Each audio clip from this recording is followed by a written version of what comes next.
Strategy and Growth Scrutiny Committee. I'd like to remind you that the meeting is being recorded and will be uploaded to YouTube. We have had a few difficulties with the equipment, so if we do go offline, I do apologise. Do we have any apologies for absence? I have Councillor M. Bailey. I think everybody else is here. Yep, thank you. Right, minutes of the previous meeting. We are looking to approve the minutes of the meeting held on the 11th of December 2024. Can I have a mover and a seconder, please? Councillor Wood to move. Right, Councillor Statham. Right, okay, thank you. All those in favour? Right, thank you. Right, that's done. Right, do we have any declarations of interest? No, thank you.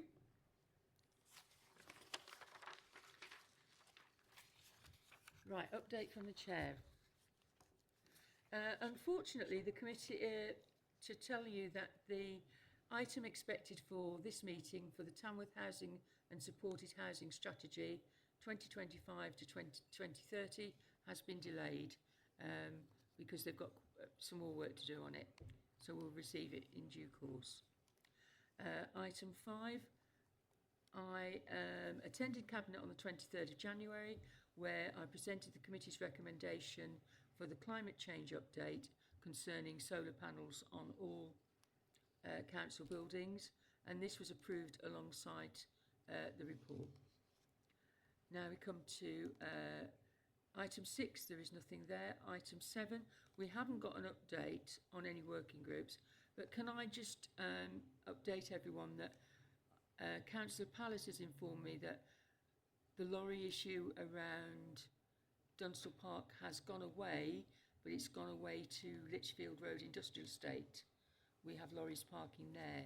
So I think it would be important, Councillor Price, if we can reconvene. Thank you. Yes, thank you, Chair.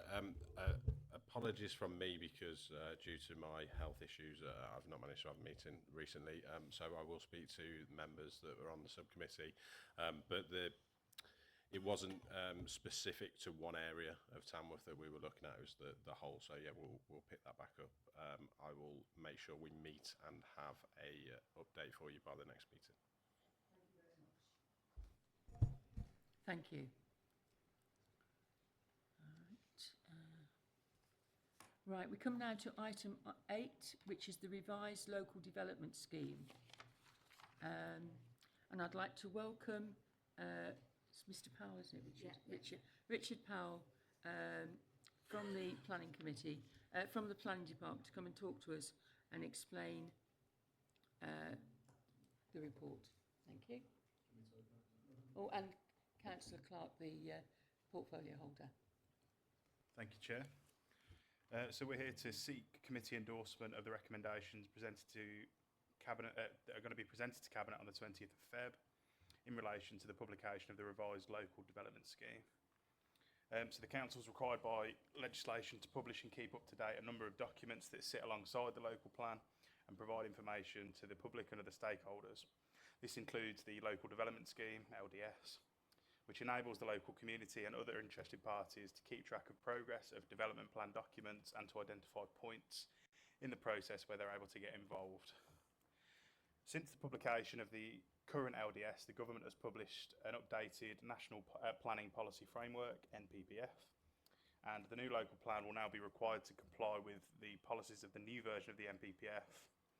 The policies within the new NPPF will impact on the strategy for the new local plan, and therefore the timetable for delivery of the new local plan has been amended to provide additional time to take account of these changes.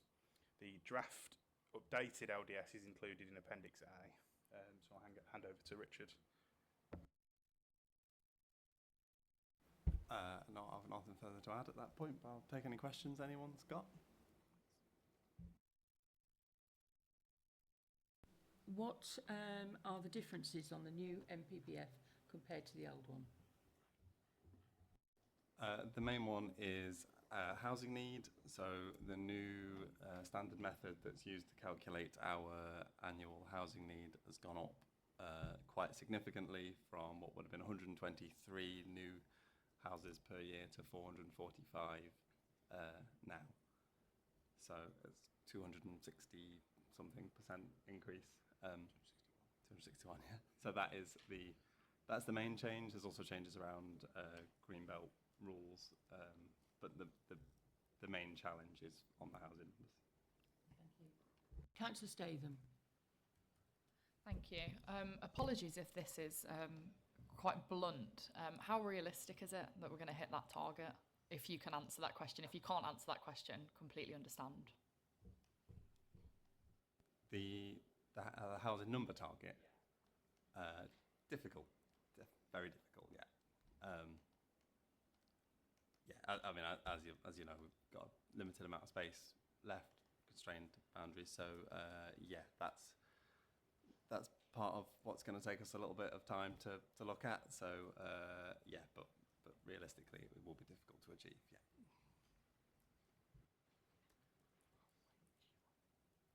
No, you sure about that one? Right. Okay, I've got another couple of questions then. Alongside the local plan, there's a lot of these extra documents that have to go, local development documents. And I noticed that we've got things on development plan and different things that we have to do. But we don't seem to have a policy document on HMOs. And I did contact you earlier last year about concerns being raised in Spittal Ward. And you sent me quite a bit of information. And looking at that, the vast majority of houses of multiple occupation in Tamworth are in Spittal Ward, Castle Ward and Wilnecote Ward. And what they're doing, it seems to be that there's a lot of houses being converted in the Lees, very small terraced houses. And then what's happening is that you're going to get increased parking issues. It also changes the character and the community feel of those areas. And I wondered if we could develop a HMO policy so that we would limit the amount of streets, areas that are affected in such great detail. Because we're not a student town, you know, or we haven't got a hospital nearby where we're housing all nurses and students and things. I just wondered if we could do something like that. Yeah, I mean, it wouldn't be a specific document in its own right, but yeah, certainly something that can be looked at as part of the housing section of the plan as a whole, yeah.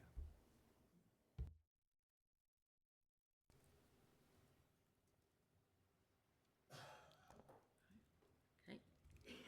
Next one, my bugbear. Do Staffordshire County Council, will they contribute towards highways and sort of like our infrastructure? Because if we're building and we're developing these properties, we've got to have proper road infrastructure. And do they have an input into our local plan with that? Yeah, there will be a consultee on the sustainable transport team there. So we have spoken to them briefly, but until we have any sort of proposed site allocations to put to them, there's not a lot of input for them to have at this point. But yes, they are developing the sustainable transport strategy, or updating the sustainable transport strategy for Staffordshire. So that will feed into it, and yeah, any allocations that sort of come forward, there will be a consultee for advice on how that all fits together sustainably in terms of transport.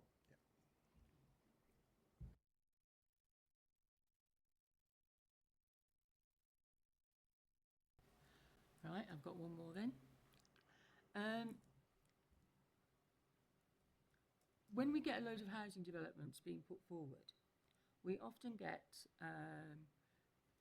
there's no infrastructure really put by the developers.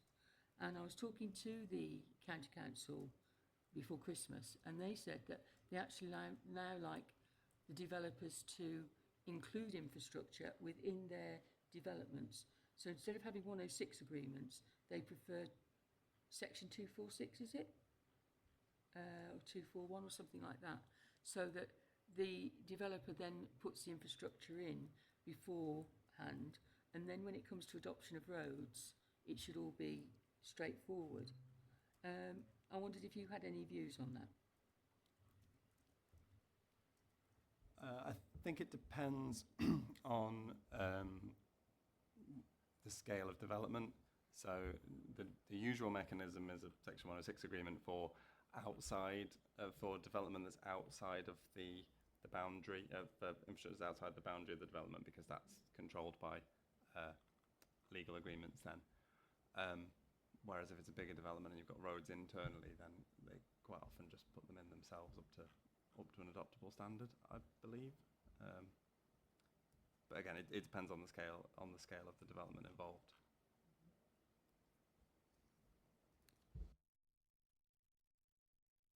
Right, I've got one last question then. You've put a table together showing the percentage of time of your officers that are dealing with the local plan, and that you've had to have a temporary officer to take up some of the extra work. Is that sufficient with one temporary officer?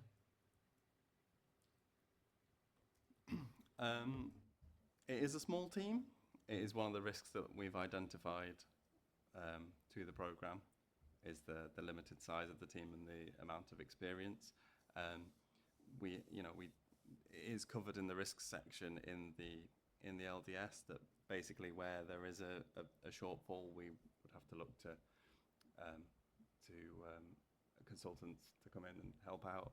We already sort of commission consultants to do a lot of the evidence-based work, because a lot of it's very technical, specific things. It's their area of expertise.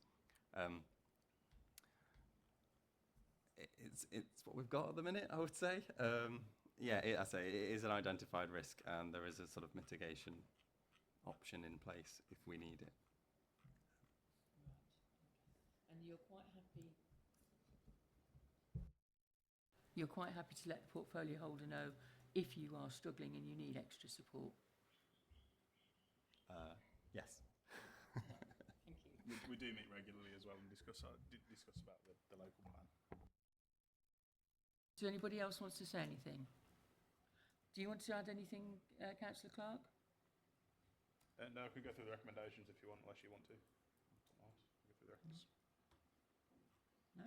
Right. So the first one is we're looking for the committee to endorse the recommendation to be presented to Cabinet that the updated local development scheme in Appendix A be approved for publication. And the second one is the committee endorse the recommendation to be presented to Cabinet that authority is delegated to the planning policy and delivery team leader to make any minor typographical amendments to the documents before or after publication. Yeah. I'd like to add a recommendation, which is to develop a policy for HMOs within the housing allocation. Yes? Would the committee support that? Now, yeah. I think Ben wanted to jump in briefly. Ben. Yeah, Ben Price. Right. Sorry, Chair, Price? I was just going to move the recommendations, but as you've added one in, that's fine. I'll happy to second if it's already been moved. Right. So we've got a proposer, seconder. So, who was seconded your recommendation, sorry? Councillor Price. Okay. Can I just get the word in? So, Yeah. Marion? Yeah. Just wondering if this would be the appropriate mechanism, just because for this specific item we're just looking for publication of the LDS. Yeah. I just want to get it in somewhere so that we've got it in public arena. what we could do is look at the two recommendations, Yeah. move those separately, and then as a committee they could still move the recommendation to sit separately, not and take that to cabinet separately around the HMO policy. So if that's Brilliant, thank you. Yeah. Councillor Oates? Because I like you, Madam Chairman, I was going to offer some help and support. Why do you frown at me? The recommendations in the report lead directly into an agenda item of Cabinet. The third one is an additional one. So in the Cabinet agenda, why don't you move the third one as a standalone recommendation from this committee and use the other two as our response to that report? So do it all in one go now, but when you get to the Cabinet, break it down into the two areas.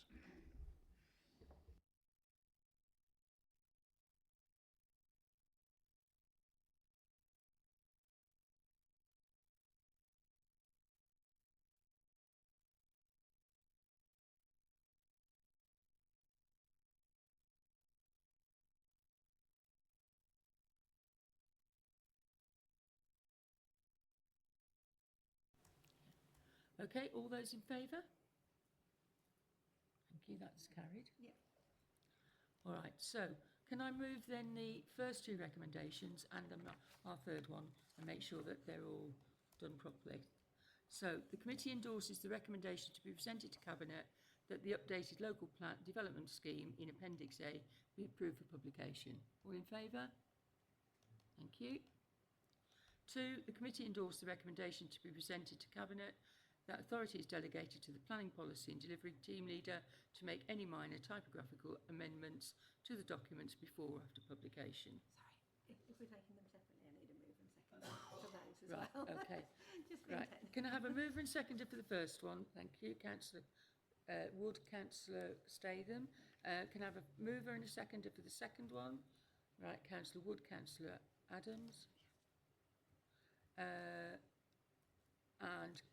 can we vote on the second one, please? All in favour? Thank you. Thank you, that's everyone. And the third one, which was, we've already done. Yeah, yeah. we did Okay. that one, yeah. Right, well, thank you very much, and can I thank you for your attendance, and you're free to leave now.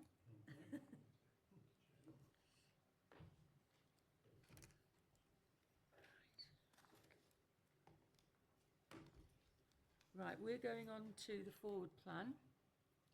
We have got 2 items for the work programme that we have been issued to us.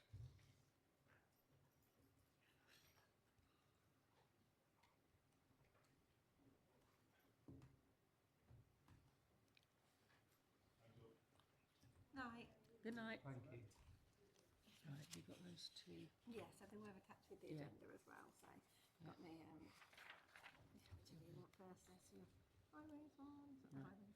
Right, So, sorry, just the forward plan is the Yeah, printed forward right. plan, so is there anything off there? right, is there anything off the forward plan coming up or that you want to put forward? We've got coming up in February, we've got the rivers. Yeah, but rivers And we've got the Rivers Trust, we've got Severn Trent, and we've got, Rivers Trust, Severn Trent, we've got some county reps Yeah. and environmental health. so can I ask if you've got questions, and we want as many questions as possible, because I think it's going to be a big topic, can you give Leanne sort of the heads up, at least a week before? That doesn't preclude you from bringing a question to the meeting, it's just that so that she's got some idea of how to brief the people that are coming. Is that okay with you? Yeah. So can't leave it as a surprise then. No. Well, we can still surprise them, yeah, but it's best not to. Right, okay.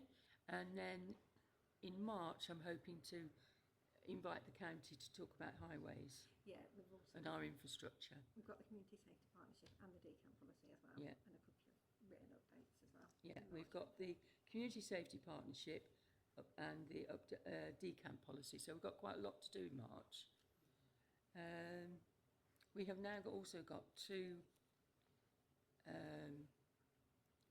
work plan proposals to debate to see whether we want to accept them. So I'll go quickly through.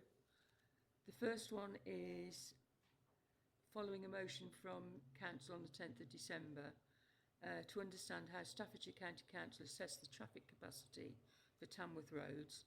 How do they adjust their strategy in light of large amounts of residential development, and what plans do they have to improve the traffic congestion in Tamworth, and what are sills and how much are they, and how do they use them? So that's the sort of scope we're looking at. Are you happy for us to add that to the work programme? Councillor Statham. Yes, very happy, but I just wanted to add that I think, to put it on record, a lot of residents are deeply concerned about the works that are about to start on Upper Gungate for 3 months. And I understand that it's split into sections, but I've heard today that schools on the Ashby Road haven't even been consulted or told about how these works are going to impact them. So I think there's a massive conversation to be had around the roadworks that are going on and the communication. So and how they're planning these changes to the roads. So I absolutely think it needs to be on the work plan. Thank you. Can I ask Councillor Oates with his county hat on? Can you feed that back, please, to the county? Yes. We have had quite a few local residents in our area. You know, what's going to happen? When's it going to happen? It's nice to see the signs out, but it doesn't tell people what's happening when. I mean, we don't know, for instance, I've been told that the BP garage will shut, or not shut, but will be inaccessible for a few days. If that's inaccessible, then Morrison's will be inaccessible, you know, for drivers. Councillor Statham, you want to come back in? If I may respond, I was supposed to be at a meeting on Monday about the works going on. Unfortunately, I was at a meeting at the borough, so I've missed that. So I'm waiting for feedback on that meeting. That was only Monday, and that was picking up the very points that you've raised, particularly around diversions. The initial diversion plan that we saw, because it overlaps mine and a colleague's patch, we both rejected it and said that's ludicrous, it needs to go back. So at the minute we're at that stage where we can't give you the fine detail because we haven't got it solidified yet. I mean, I don't want to go over and over again, but when Coton Lane was shut, the amount of notice that we were given as residents was less than 24 hours. So when they decided they were going to partially open, or they were shutting a bit or whatever, we weren't told. So people were driving their children to school, or they were taking their children to nursery, and they were having to back up, you know, and a simple 5-minute journey was taking 40 minutes. I know you know all that. So what we're trying to think is, if we can be proactive here, we can, at least people can plan their journeys knowing that this week I better not go that road, but I can do this. But if we haven't got that information, you know, we can't forewarn people, and or even ourselves. Councillor Statham. Yeah, I think my concern is that the school on the Ashby Road have identified to me today that they've had no notification. The principal has had no idea that this is going on, and they've had students come up and say, oh, you know, have you seen about this? And they're under the impression the road's going to be closed for 3 months, which obviously we know isn't the case. But there's a massive lack of communication here. I mean, today I've been scrounging around trying to find any information that I can on it just to help them.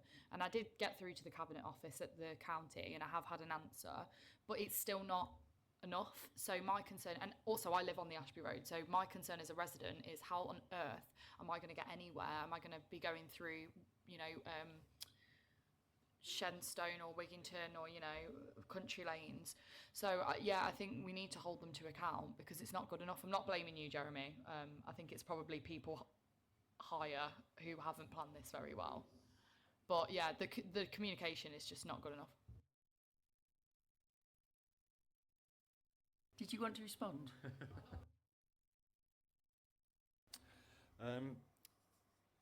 Ben thinks it's definitely my fault. He disagrees with you.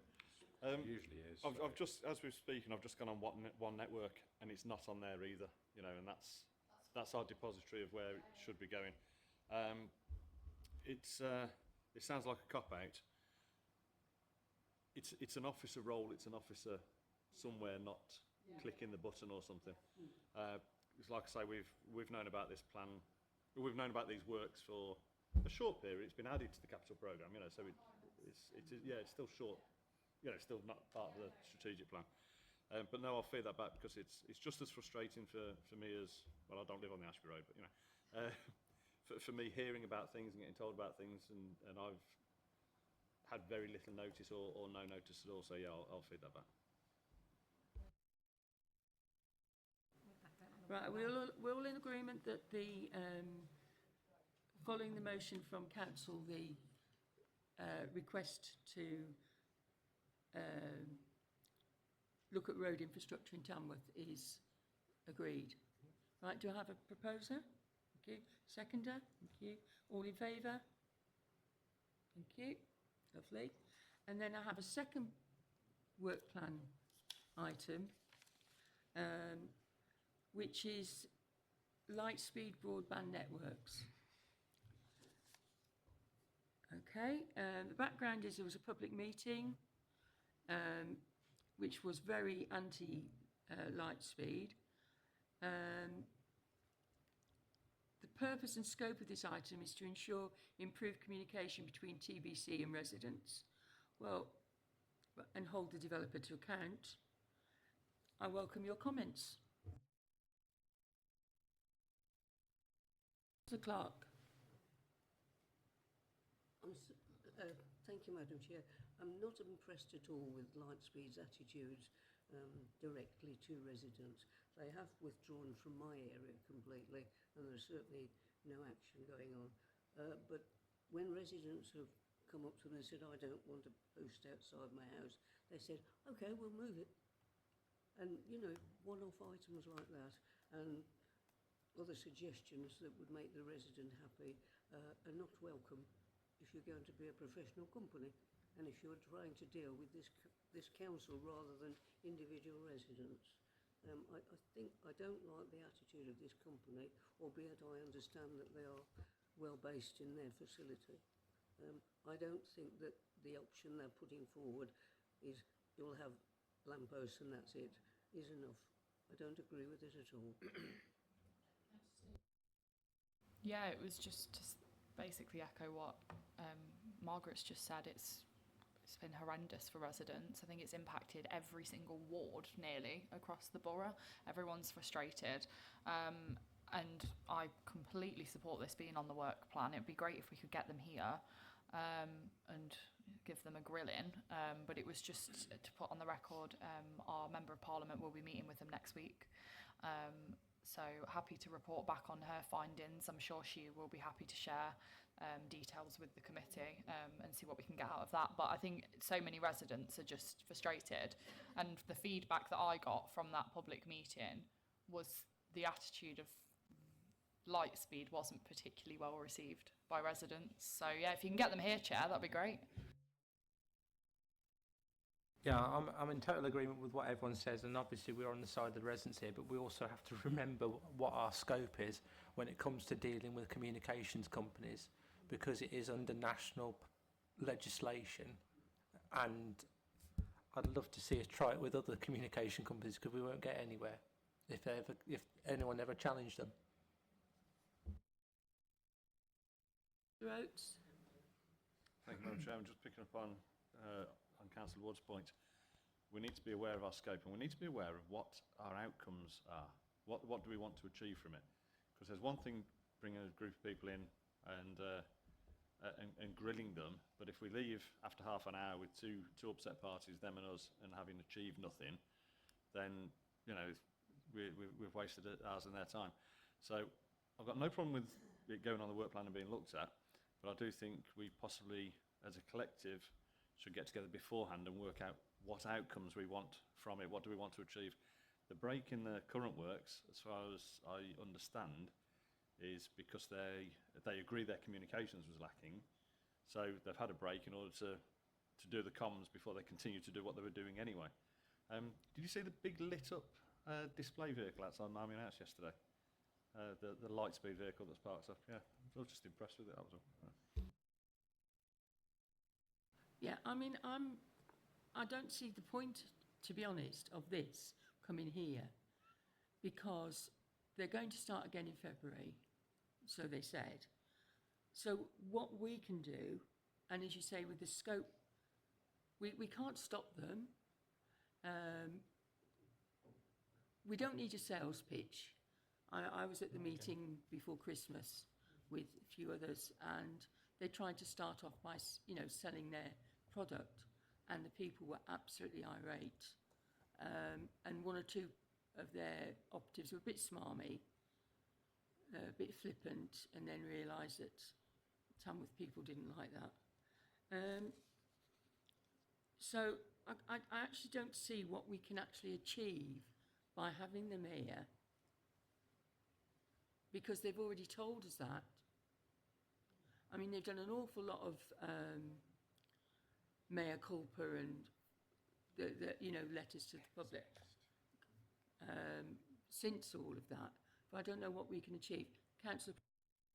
Madam Chairman, can I suggest that we accept an update from Councillor Statham once the MP has met with them, and then as a committee we make a decision on whether we feel that we need to do anything further, and maybe on the back of that, if we've still got some issues, you as chair of the committee could potentially write to them with any concerns the committee have got. Yeah, I'm happy to do that. The meeting's next week, so I can bring it to our next committee meeting. I think it'll be interesting to hear what they have to say. I mean, we've got tens of cases, from residents who have contacted the member about this. So I myself don't know what the answer is. But I think you're right in saying the communication is the key problem here, but the damage has already been done. So it's almost trying to backpedal on things they've already done. It's I'm not too sure where it's going to land or finish. So yeah, happy to report back if the member agrees. Is everybody happy with Councillor Price's? Sorry, Councillor Clark. I found it difficult to find out very much about the background of this company. Is it purely Tamworth that they have a contract to deal with, or is it supposedly, you said national at one stage, Councillor Wood? Would you re-explain that? Thank you. I think what I meant by national is it's covered, when it comes to communications or telecommunications, it is actually covered by national legislation of successive governments, no matter what colour they are. And I think Jeremy might be able to correct me on this. But in the sense of when it comes to telecommunications, when it comes to planning and anything else, we have no say in how they operate. And it's either they stick, as some people say, they either stick telegraph poles up or they dig up the roads and pavements, which we've already got already, so I don't think it'll make a difference. And they are using Staffordshire County Council highways land. They're not using ours. I was just going to add, just as for interest, you will notice there aren't any footways being resurfaced by Staffordshire County Council this year or next, and that's purely because we're not resurfacing roads to be footpaths to be dug up to do it. So it's delaying that infrastructure as well. Are we all happy to follow Councillor Price's suggestion that we wait for feedback from Councillor Statham? Yeah? Yeah, all happy with that? I don't need to take a vote on that. No. Okay then. So that's where we are with that. All right.